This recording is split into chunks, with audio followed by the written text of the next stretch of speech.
اللہ تعالیٰ سے مانگا کرو اور باتیں کیا کرو. باتیں کرنے کے معنی یہ کہ جو تمہارے دل میں آ رہا ہے بے تکلفی سے اللہ تعالیٰ سے کہا کرو, بے تکلفی سے. یا اللہ میاں آپ میرا یہ کام کر دیجئے.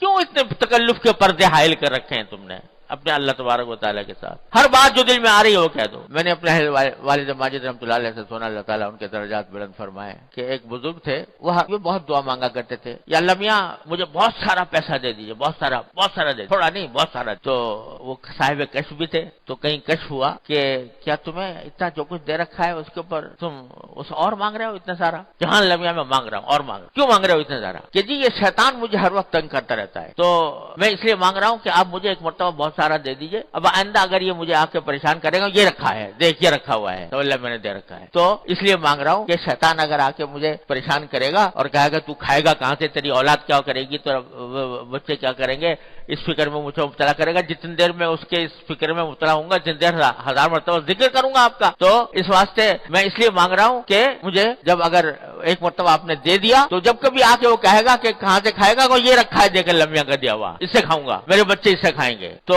فرمایا کہ اس طرح اللہ تبارک و تعالیٰ سے بے تکلفی سے مانگا کرو, اور جتنا بے تکلفی سے مانگو گے, بدتمیزی سے نہیں بھائی, ہاں بدتمیزی سے نہیں, بے تکلفی سے, کہ اللہ تبارک و تعالیٰ میرے خالق ہیں, میرے مالک ہیں, میرے رازق ہیں, میرے مولا ہیں, میرے سب کچھ ہیں, کیوں نہ مانگوں ان سے جو میری حاجات ہیں, میں ان سے کیوں نہ مانگوں. تو بے تکلفی سے مانگو, لیکن بدتمیزی نہ ہو, تو یہ کیا ہوگا, اللہ تعالیٰ کو بھی یہ ادائیں پسند آ جاتی ہیں, بے تکلفی کی ادائیں, اور اس کے نتیجے میں اللہ تبارک و تعالیٰ کے ساتھ تعلق اور مضبوط ہوتا ہے اللہ تبارک و تعالیٰ کے ساتھ تعلق. کہ جب یہ کہتا ہے اللہ تعالیٰ اللہ تعالیٰ دیکھتے ہیں میرا بندہ مجھ سے اس طرح مچل کے مانگ رہا ہے, ایسے مچل کر مانگ رہا ہے جیسے چھوٹا سا نادان بچہ اپنے باپ سے ماں سے مچل کر مانگتا ہے, اس طرح مجھ سے مانگتا ہے. تو پھر اللہ تبارک و تعالیٰ تو ماں باپ سے کہیں زیادہ شفیق, کہیں زیادہ مہربان, وہ اس کی اس اداؤں کو بھی پسند فرماتے ہیں, اور اس اداؤں کے اوپر بھی مزید نوازش ہوتی ہے.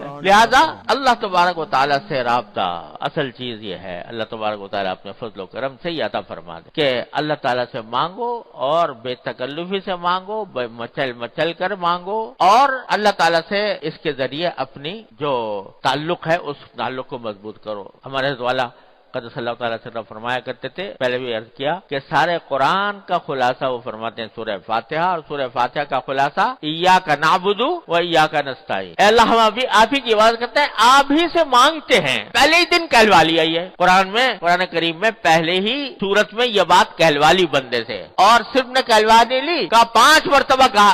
5 مرتبہ نہیں, کتنی مرتبہ ہو گئی, ہر رکعت میں ہوتی ہے, کوئی رکعت اس سے خالی نہیں. تو کتنی رکعتیں روزانہ ہوتی, اتنی مرتبہ کہلوا رہے ہیں اللہ میاں. کیوں کہلوا رہے ہیں یہ ایاک نعبد و ایاک نستعین؟ ارے اس لیے کہلوا رہے ہیں تاکہ اس پر عمل کرو, مانگو اس سے, ہر چیز مانگو اللہ تبارک و تعالیٰ سے. ہمارے حضرت والا اللہ تعالیٰ کے درجات میں فرمایا کرتے تھے کہ دیکھو سارا قرآن بھرا ہوا ان اللہ علی کل شیء قدیر, ان اللہ علی کل شیء قدیر, ان اللہ علی کل شیء قدیر. اللہ تعالیٰ ہر چیز پر قادر ہے. یہ جملہ بار بار دہرایا گیا ہے قرآن کریم میں. کیوں؟ محض اللہ تعالیٰ اپنی تعریف بیان کرنے کے لیے. اللہ تعالیٰ کو کسی کی تعریف کی حاجت نہیں. یہ اس لیے بیان کیا گیا ہے تاکہ تم اس کی قدرت کا واسطہ دے کر مانگو اس سے. اللہ آپ ہر چیز پر قادر ہے, اللہ آپ رحیم ہیں, آپ کریم ہیں, آپ رحمان ہیں, آپ ہمارے پیدا کرنے والے ہیں, آپ ہمارے رازق ہیں, آپ ہمارے خالق ہیں. تو اللہ اور ہر چیز پر قادر ہے, تو میں آپ سے مانگ رہا ہوں, مجھے دیجیے. تو اس طرح اللہ تبارک و تعالیٰ سے جب بندہ مانگتا ہے تو اللہ تبارک و تعالیٰ ایسے بندے کو محروم نہیں فرماتے. تو جب بھی ایسی صورتحال پیدا ہو,